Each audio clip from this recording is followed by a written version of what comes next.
Adelise, bonjour. Bonjour Eric. Et merci d'avoir accepté le principe de cette interview. Merci pour l'invitation de la part de l'association Epathie. J'adore toujours venir à Bordeaux. C'est un vrai plaisir pour nous, le plaisir à le partager. Donc effectivement, nous sommes ici aujourd'hui sur le salon du premier anniversaire de l'association Epathie. Tu as été une de nos marraines l'année dernière. Oui, un an déjà. Ça fait déjà un an. Et tu viens aujourd'hui présenter un de tes ouvrages phares. Est-ce que tu peux nous en parler? Oui, il s'agit d'un roman initiatique qui est écrit sur le ton du polar. C'est un thriller et en même temps c'est un livre d'histoire parce que je transmets énormément d'informations sur les recherches que j'ai menées sur l'époque où Dieu était une femme, les déesses mères, toute cette spiritualité féminine dont on parle trop peu et qui, je pense, peut nous inspirer beaucoup pour nous au XXIe siècle. Pour aujourd'hui. Oui. Alors, il y a eu une époque où les femmes étaient déesses. C'est bien ça. Alors, les femmes étaient l'incarnation sur Terre du sacré, du vivant. Oui. Elles donnent la vie.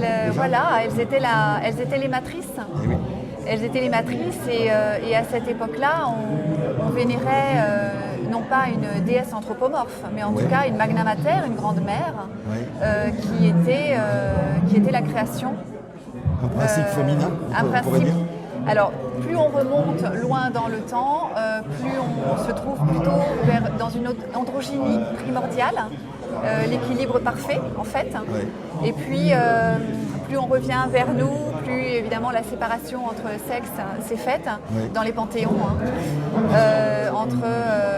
avec une déesse principale et ce qu'on appelle un parèdre, c'est-à-dire un dieu qui lui est associé, qui est souvent à la fois son fils et son amant.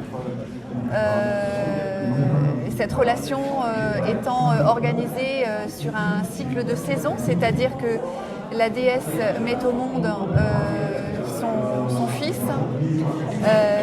Alors ça dépend un petit peu de l'hémisphère dans lequel on se trouve, mais elle met son fils au monde à l'époque en gros où l'hiver, effectivement. Il faut se représenter un petit peu le cycle que vit la maman ours avec son ours. Oui. Donc voilà, la déesse se confine en hiver pour mettre au monde son fils qui au printemps va oser faire ses premiers pas à l'extérieur. Et elle s'unira en fait, et on retrouve des rituels, notamment beaucoup chez les Celtes, à ce fils amant au printemps. Et on retrouve aussi des traces laissant entendre que ce fils amant donc,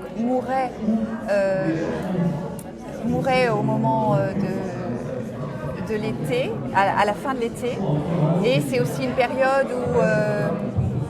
qu'on perpétue aujourd'hui avec les feux de la Saint-Jean. Dans beaucoup de communautés, c'est l'époque où celui qui incarnait dans la communauté le fils amant était sacrifié, mis à mort. Voilà. D'accord. C'est le début et la fin de quelque chose, peut-être? Ça représente le début et la fin de quelque chose, c'est ça? Oui.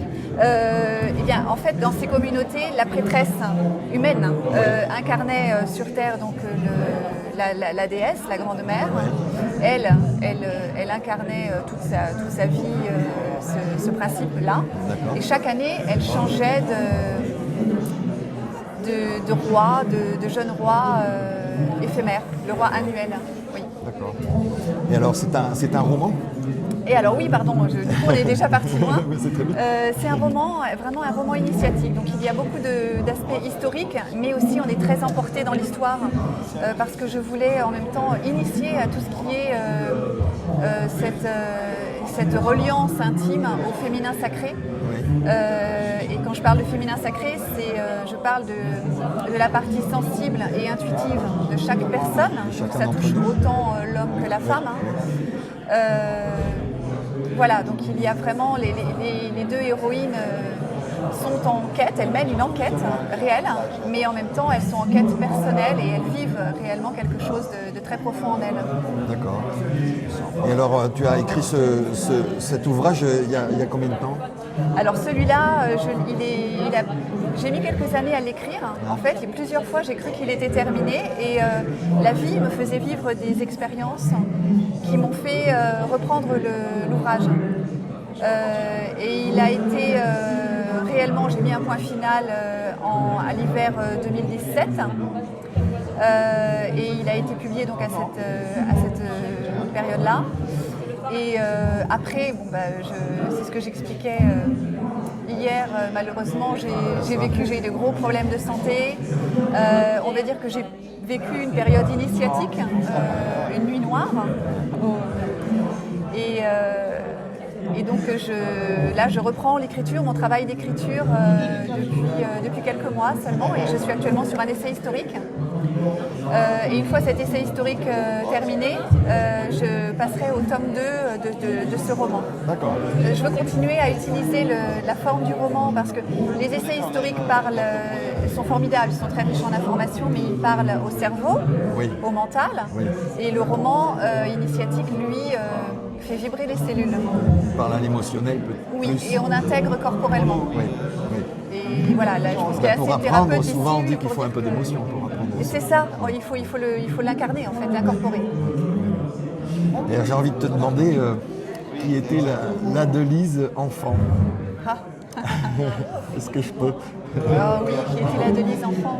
Là, tu as vécu dans quelle région par exemple? J'ai grandi près d'Orléans, donc dans le Loiret, en région centre. Et ma foi, j'ai eu une enfance plutôt dans la nature.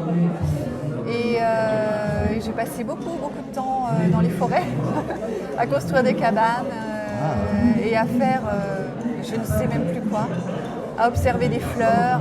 Je me rappelle de moments d'extase à observer des fleurs. Ah, c'est magnifique ça. Ouais.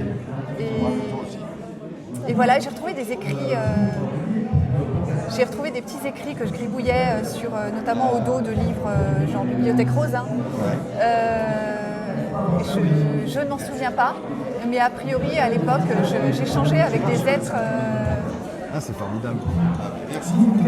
Que les autres ne voyaient pas. Voilà.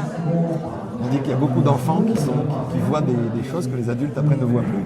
Je pense que tous les enfants voient des choses que nous ne voyons plus. Ouais. Malheureusement, pour beaucoup d'entre eux, on leur demande ils comprennent très vite qu'il vaut mieux se taire. Ouais.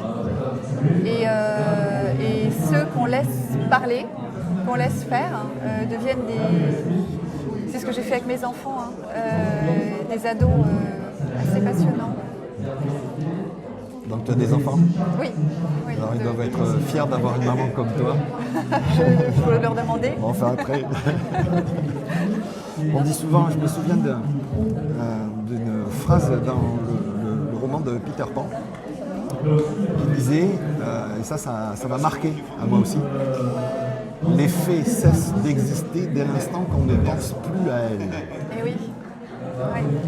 Et moi j'ai toujours pensé que l'inverse est vrai aussi.